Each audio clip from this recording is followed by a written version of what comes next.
So ayan mga kabosing, so nagtap na tayo ng PVC panel board. So ganito lang yung pag-sit up natin. So kailangan natin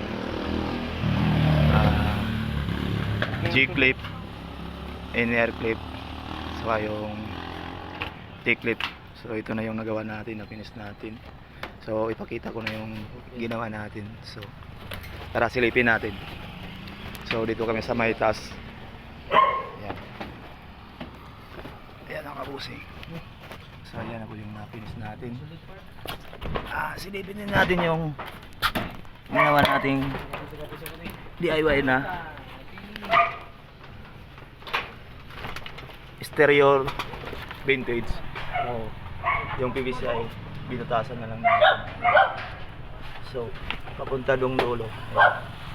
Tapos na. So ito yung mga vintage stereo. So ayan na yung magawa natin.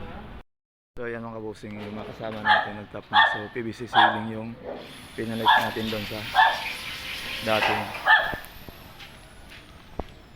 Ayan. So yung kasama natin. So paikot ang bahay. Ayan. So talaga magandang tingnan pag PVC wood panel yung ginamit natin.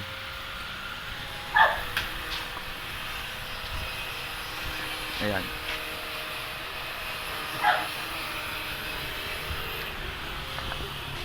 So ayan mga kabosing.